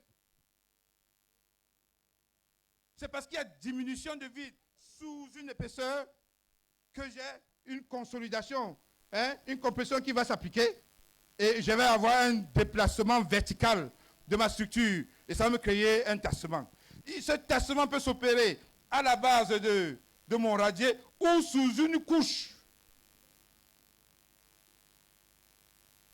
Pensez à un caillou que je pose sur une éponge et j'applique un effort sur le caillou. Mon caillou ne va pas se déformer, mais l'ensemble, effort, caillou va déformer l'éponge. Et qu'est-ce que l'éponge va faire?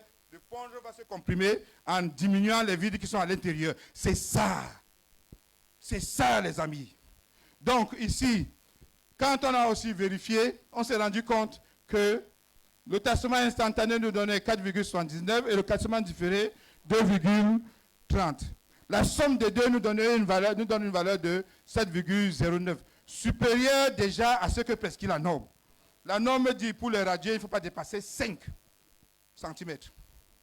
Alors, je vois des gens qui disent, ils trouvent 17, 18, parfois 15, ils me disent, c'est bon, le tassement là est vérifié. Mais, vous avez vu la marche qui est là?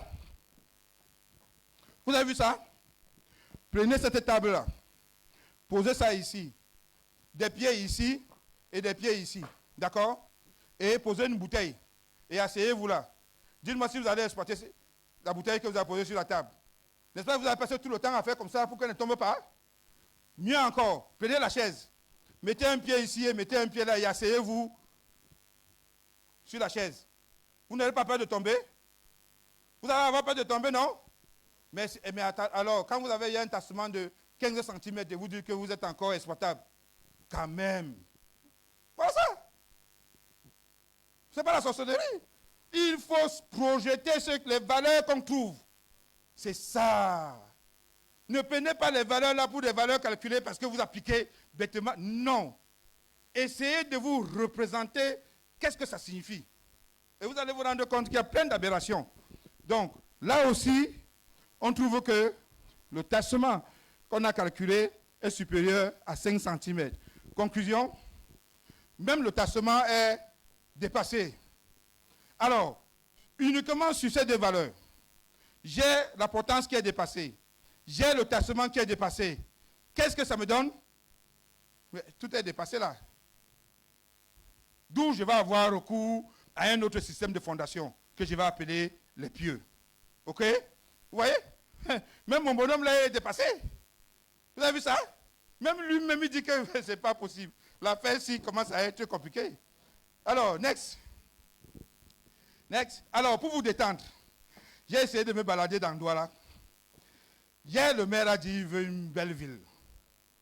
Et je vous ai dit dans l'entame de mon propos qu'avoir une belle ville, c'est avoir des édifices qui sont stables. Hein? Aujourd'hui, on calcule encore des ouvrages de hauteur moyenne.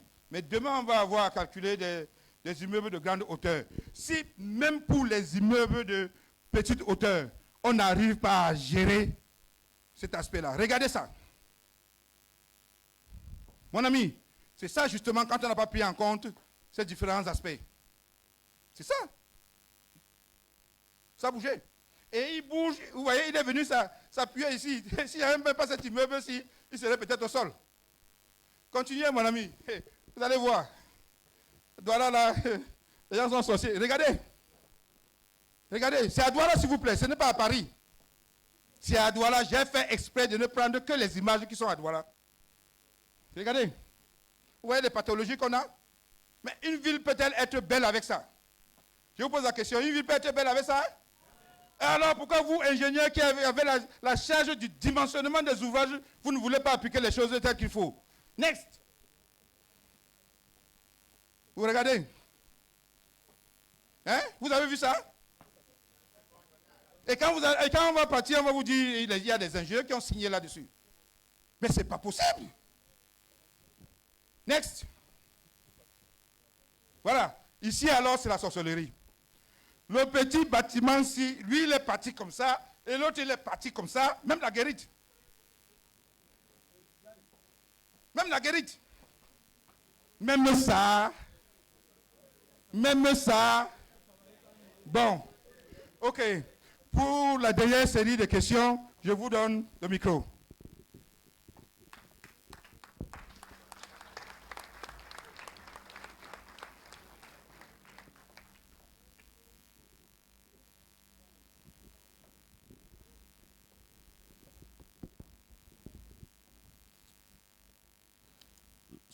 Ce n'est pas une question à proprement parler. Donc, je voudrais juste rappeler une petite subtilité. On a dit que quand on vérifie l'ouvrage, on le vérifie suivant toutes les phases. Donc, dans le calcul que vous avez fait au niveau de sigma 1 tout à l'heure, en général, on commet souvent cette erreur-là parce qu'on équilibre la poussée d'Archimède avec l'ensemble du bâtiment. Alors que pendant la construction, elle va en phase. Donc, il peut y avoir un moment du bâtiment où on n'équilibre pas la poussée et on peut avoir des surprises. Donc, il faudrait tenir compte de ces phases-là. C'est ça que je voulais préciser. Merci, Eric. Merci, Eric. Compte tenu du temps qu'il était imparti, je n'ai pas voulu faire des vérifications phase par phase. En réalité, chaque phase doit être stable pendant la construction. Là, j'ai vérifié en phase finale.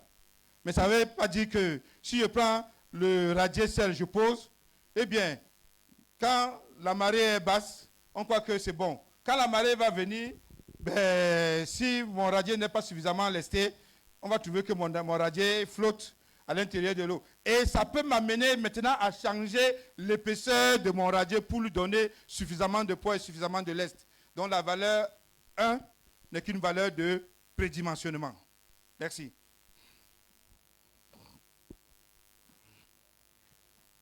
Question? Aïe, j'ai dit qu'on allait décoller. Maman, c'est grave. Hein? Vous n'avez pas de poser la question? Hein? Mais posez les questions. N'ayez pas peur. Voilà, il y a une question, il y a un doigt là-bas.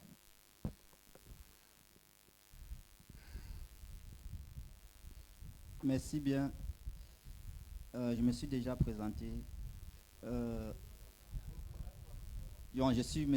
Nguede Olivier, technicien principal d'État du génie sanitaire. La question est la suivante. En ce qui concerne le commode dans les constructions des grands édifices, je ne sais pas déjà si, ou alors je ne maîtrise pas déjà si au niveau du génie civil, il y a déjà les travaux qui sont en train d'être réalisés pour que les pouvoirs en place et le ministère, par exemple, de l'environnement, essaye de trouver des normes spécifiques dans notre contexte, dans la construction des grands édifices. Parce que dans notre pays, par exemple, nous allons dans des villes ou alors dans des quartiers à quartier et nous observons des immeubles, comme vous avez dit tout à l'heure, qui font bisous les uns aux autres. Et en les construisant, en confiant par exemple le cahier des charges à certains ingénieurs ou des techniciens sur le terrain qui utilisent des normes ou alors le commode qu'ils ont appris concernant un autre pays, alors que nous utilisons des matériaux produits dans notre pays. Et ces matériaux n'ont pas des normes spécifiques dans notre contexte du Cameroun. Par exemple, l'environnement du Cameroun, ce n'est pas l'environnement de la France. Et les normes du Cameroun devraient avoir le contexte de l'environnement du Cameroun. Merci beaucoup. Merci. Bien, merci. Je vais vous répondre de manière simple. Je ne vais pas rentrer là-dedans. Déjà, pour définir les normes dans un pays ou dans un ensemble de pays, c'est une décision qui est prise au plus haut niveau du sommet de l'État ou des États. Donc, ce n'est pas au niveau ministériel. Et au Cameroun, déjà, on a fait un pas, on a créé l'ANOR, l'agence de normalisation. Laissez cette agence travailler. Peut-être que progressivement, elle va mettre en place ces normes-là. Parce qu'il faut faire appel à des experts pour rédiger les normes. Et je vous dis, une norme n'est pas statique. Il faut faire appel aux experts pour rédiger les normes. Et après, il faut suivre ces normes-là pour pouvoir les réviser chaque fois. Parce que dans un temps T, une norme peut s'avérer caduque. Donc, c'est très compliqué. D'accord? Donc, on va laisser cette affaire de normes. OK. Bien. Autre chose? Bon, je vais conclure rapidement et on va venir donc avec la dernière question. Oh, oui. Conclusion? Oui, je vais vous prendre après. Conclusion, gardez votre question, on conclut. Donc, conclusion. Eh bien, en conclusion et recommandation, je vais tout simplement dire, pour la solidité des ouvrages, la sécurité des personnes et la beauté de la ville, les ingénieurs de génie civil doivent impérativement, vous voyez que j'ai mis ça en gras, vérifier la stabilité d'ensemble des immeubles qui leur sont confiés. Cette vérification au sens de Eurocode 7 implique, next, la vérification de la stabilité d'ensemble, la vérification de la capacité portante, la vérification de la rupture par glissement, la vérification des tassements excessifs, la vérification des soulèvements excessifs, la vérification des vibrations inadmissibles. Donc voilà ce que je voulais vous dire s'agissant justement de ce rappel, mémoire de la stabilité d'ensemble pour vous dire, les amis, faites attention. Tant qu'on ne sait pas ce qu'on calcule, tout le calcul qu'on mène derrière n'a pas de sens. Je vous remercie.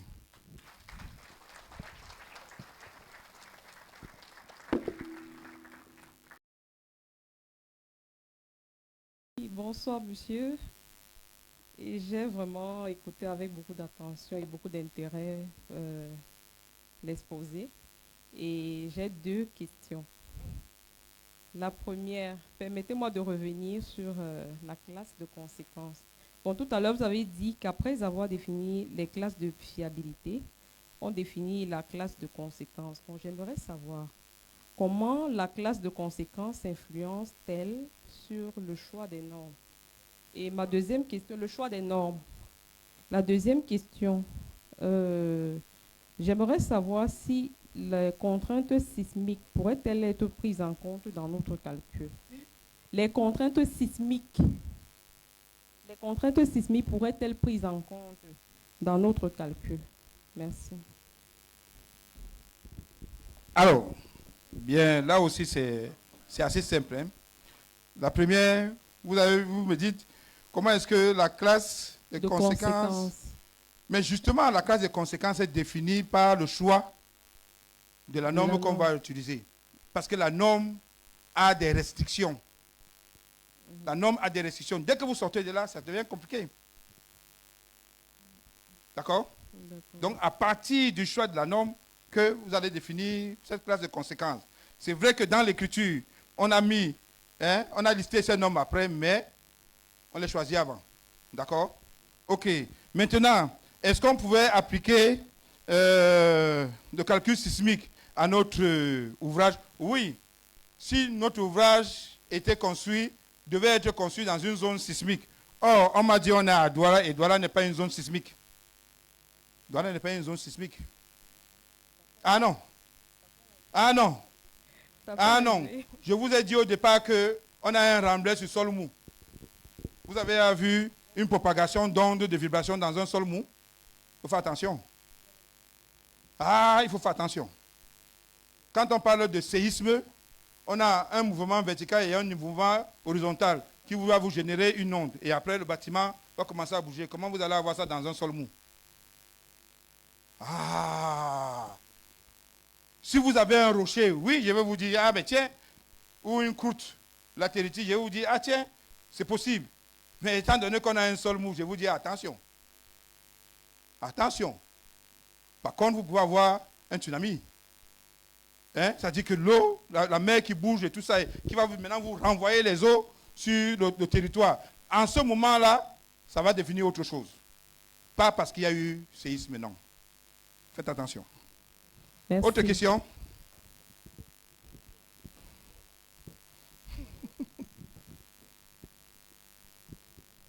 Merci, bonsoir. Bonsoir.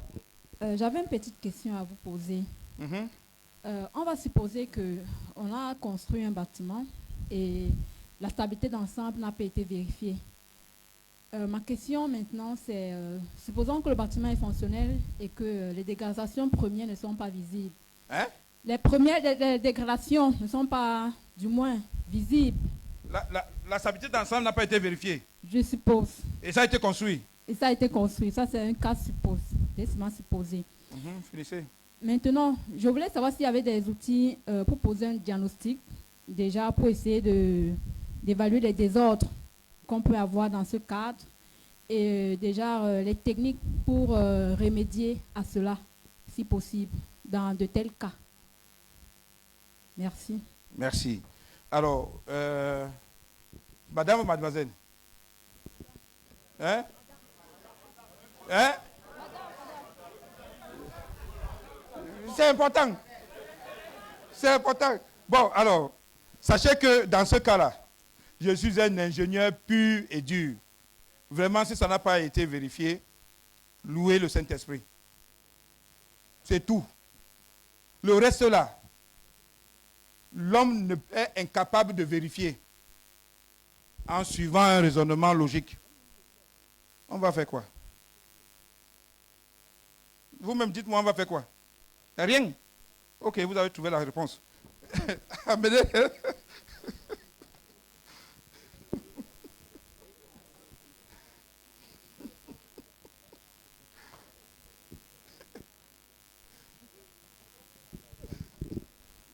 Merci, bonsoir. Bonsoir. Ma question, c'est par rapport à la simulation.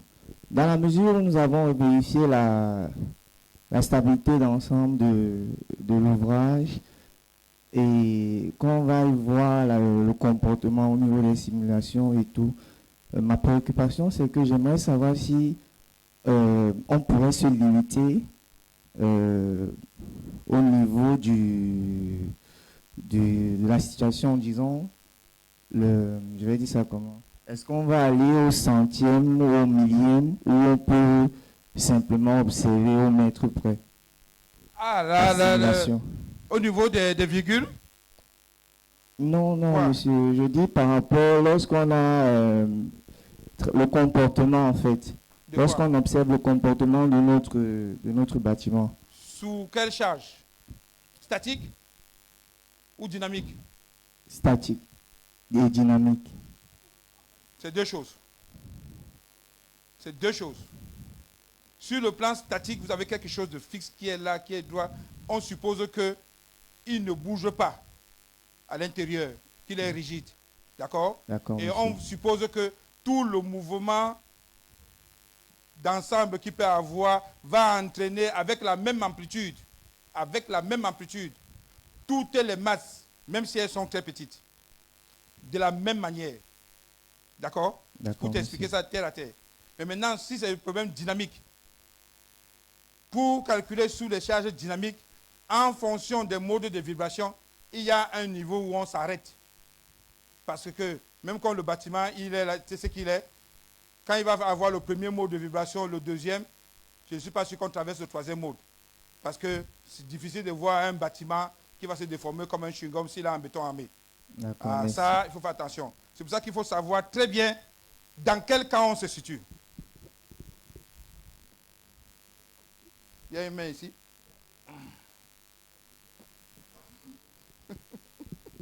Maître, vous n'avez pas parlé de la stabilité par rapport au vent, pas du côté de la fondation, mais du côté d'en haut. Je ne sais pas si c'est une omission seulement. Oui, ça a été une émotion volontaire. Ça a été une émotion volontaire parce que je n'ai pas voulu rentrer là-dedans pour pouvoir définir les refrains de manière à récupérer les efforts du vent. Donc, j'ai pris cela en interne et ça va être fait dans une phase ultérieure. C'est pour cela que j'ai dit les dimensionnements et tout ça à venir. Mais j'ai essayé de prendre l'ensemble, sachant que tout est rigide. À quand la prochaine masterclass? Madame le maire. Et Cordo, voilà les deux, ils peuvent répondre. À quand la prochaine masterclass? Vous voyez, on me sollicite ici. Bon. C'est bon? Oui. Ok. Bon, non, je voulais intervenir en dernier peut-être parce que ma question n'est pas forcément une question technique, n'est-ce pas? Mais je voulais contextualiser tout ceci par rapport notamment aux initiatives portées par la communauté urbaine de Douala. Donc je suis M. Ngoua, je suis le président de l'Ordre national des ingénieurs de génie civil et Dieudonné Ekouta est mon représentant régional donc pour le littoral. Bon, déjà moi je ne vous ai pas entendu l'applaudir. Vraiment, excusez-moi de faire le master of ceremony, mais je crois quand même que ça... Applaudissez encore un peu plus fort. Voilà, levez vous-même, vraiment, c'est même ça. Voilà, c'est ça. Applaudissez encore pour lui. Madame le maire. Voilà. Mais lève-toi aussi. Mais vraiment. Ok, bien, merci beaucoup.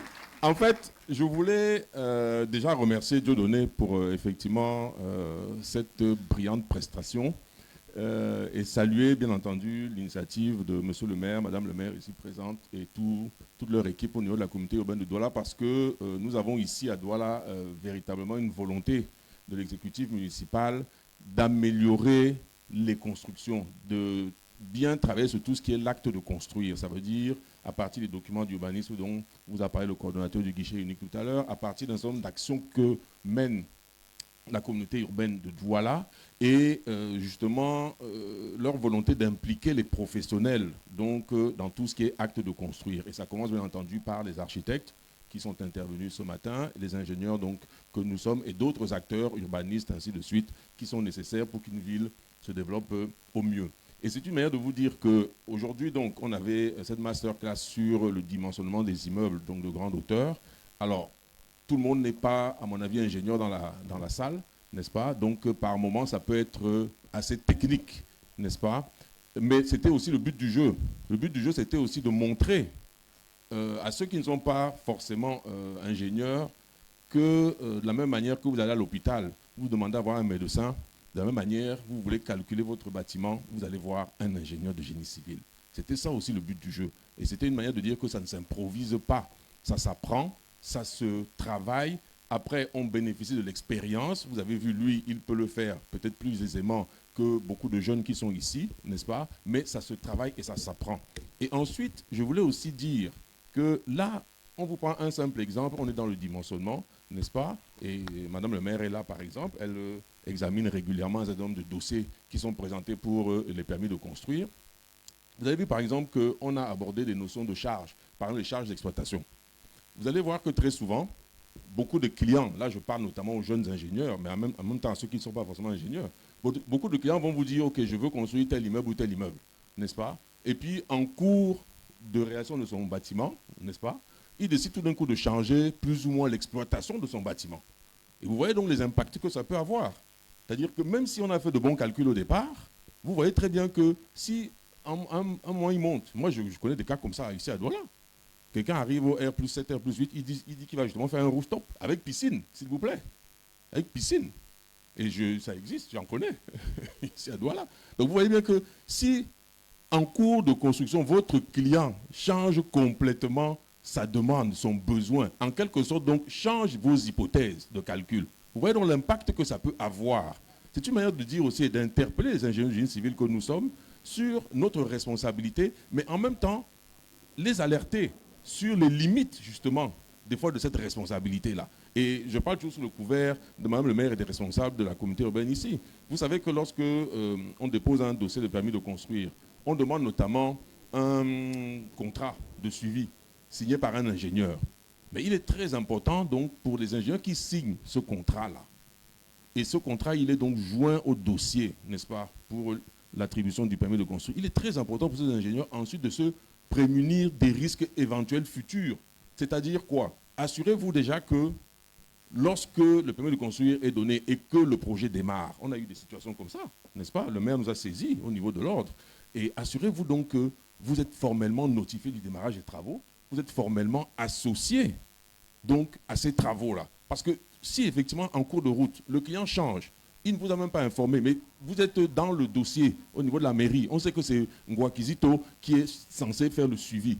Mais vous voyez, vous n'êtes même pas au courant de ce que le promoteur est en train de faire. Vous voyez donc où votre responsabilité d'ingénieur de génie civil peut s'étendre. Là, il vous a parlé de cas sur des hypothèses et des erreurs de calcul qui pourraient vous amener à Newbel. Mais vous voyez que ça peut aller encore beaucoup plus loin. C'est une manière d'interpeller aussi les ingénieurs, les jeunes ingénieurs notamment, sur leurs responsabilités qui ne s'arrêtent pas simplement au niveau des calculs. Elle est importante. Mais si ensuite, vous avez la mise en œuvre qui n'est pas faite correctement, ben, vous voyez que là aussi, ça peut avoir d'autres conséquences. Vous pouvez avoir très bien calculé votre bâtiment, mais si la mise en œuvre n'est pas bien faite, vous aurez aussi des problèmes. Vous comprenez bien. Si on sort du cadre donc, qui avait été défini au départ par le client et qu'on va faire autre chose, ça peut encore évidemment avoir d'autres conséquences et ainsi de suite et ainsi de suite. Donc c'est une manière de dire simplement que là, nous avons eu quelque chose de très technique sur vraiment un dimensionnement d'immeuble, mais ensuite, donc, la responsabilité, en tout cas des ingénieurs de génie civil, donc, va bien au-delà, n'est-ce pas, de ce simple calcul. Et donc, il est important que chacun de nous comprenne ses responsabilités. Et je peux vous dire que monsieur le maire, madame le maire, eux, dès qu'ils ont un problème ici, ils nous saisissent. Dès qu'il y a un problème, ils saisissent l'ordre. Il y a eu un effondrement d'immeuble, on est allé chercher le dossier, on a trouvé le nom d'un ingénieur dans le dossier, ils saisissent l'ordre et ils demandent à l'ordre quelle est la responsabilité de cet ingénieur. Nous avons convoqué des ingénieurs à la demande de monsieur le maire, voyez-vous. Et c'est pour vous dire donc, ingénieurs du génie civil, soyez prudents, soyez bien précautionneux avec vos clients. Maintenant, nous nous connaissons nous tous. Nous avons tous, même moi personnellement, des clients qui changent d'avis tout le temps. Là aussi, ce n'est pas toujours évident, je vous le concède. Mais vous devez donc toujours garder à l'esprit que votre responsabilité, elle peut être engagée et elle peut vous emmener très loin.